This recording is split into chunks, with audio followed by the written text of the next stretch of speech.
धे टीवी पर आप सुन रहे हैं न्यूज़ दिस आर और हम बात करेंगे वियतनाम और नेटफ्लिक्स के बीच विवाद की। नेटफ्लिक्स हो, अमेजन प्राइम हो या डिज्नी हॉटस्टार, ये सब तमाम जो प्लेटफॉर्म्स हैं ये सुर्खियों में रहे हैं। लेकिन जब बात कभी आए कि किसी ऐसे प्लेटफॉर्म से किसी ड्रामा या किसी मूवी को हटाने की मांग उठे और उसे हटाना पड़ जाए तो ये बहुत सेंसिटिव मुद्दा हो जाता है। वियतनाम ने नेटफ्लिक्स को ऑर्डर दिया है कि वह चीन के 9 डैश लाइन मैप पर अपने शो को हटा दे। इसके बाद नेटफ्लिक्स ने वियतनाम में प्रसारित होने वाले अपने Australian spy drama pine gap को हटा दिया है। वियतनाम ने कहा था कि चूंकि इस ड्रामा में एक मैप में दक्षिण चीन सागर पर चीनी दावों को दिखाया गया है, इसलिए इसे हटा लिया जाए। इस मैप में चीन के 9 डैश लाइन को दिखाया गया है। इसी लाइन के जरिए चीन दक्षिण पूर्वी एशियाई देशों के एक्सक्लूसिव इकोनॉमिक जोन यानी अनन्य आर्थिक क्षेत्रों में अपने समुद्री दावे पेश करता रहा है।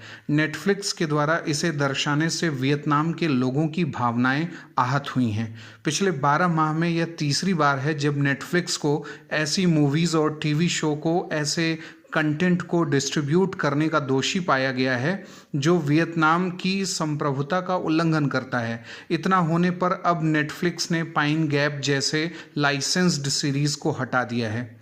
अक्टूबर 2019 में वियतनाम ने ड्रीम वर्क्स की एनिमेटेड फिल्म एबोमिनेबल को अपने सिनेमा घरों से हटा दिया था क्योंकि इसमें भी 9 डैश लाइन के मैप को दिखाया गया था।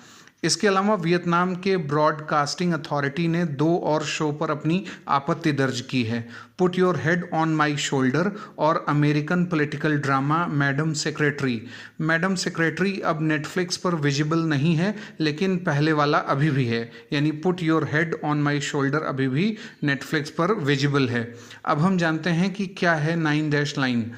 9 डैश लाइन दक्षिण चीन सागर में चीन के मैरीटाइम क्लेम्स को दर्शाने वाला एक सॉवरेनिटी मार्कर है।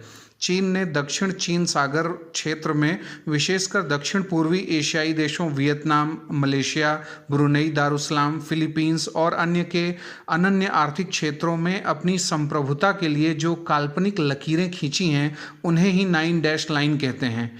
चीन के ये दावे गलत हैं, ऐसा अंतर्राष्ट्रीय मध्यस्थता न्यायालय यानी परमानेंट कोर्ट ऑफ आर्बिट्रेशन भी कह चुका है। लेकिन चीन अपने शक्ति के बल पर इन्हें अपने अधिकार क्षेत्र में लेने की कोशिश करता रहा है।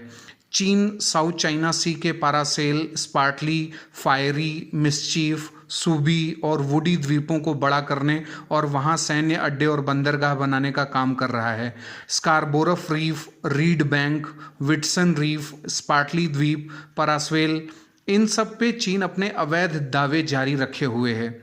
संयुक्त राष्ट्र conference on trade and development के एक अनुमान के अनुसार दुनिया में होने वाले व्यापार का 80% समुद्री मार्ग से होता है और इस व्यापार का करीब 1/3 साउथ चाइना सी से होकर गुजरता है। दक्षिण चीन सागर के रास्ते से सालाना करीब $5 ट्रिलियन का बिजनेस होता है और ऐसे में कई मुल्कों की इसमें दिलचस्पी होना स्वाभाविक भी है।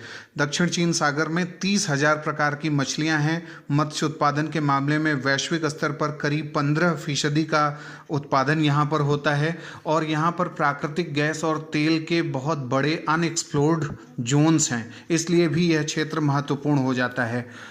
और अब बारी है आज के सवाल की। आपको बताना है कि विटसन द्वीप को लेकर चीन और किस दक्षिण पूर्वी एशियाई देश के बीच में विवाद बना हुआ है। आपके ऑप्शंस हैं A Philippines, B Laos, C Vietnam और डी कंबोडिया। आप अपने उत्तर हमें कमेंट बॉक्स में बता सकते हैं। धन्यवाद।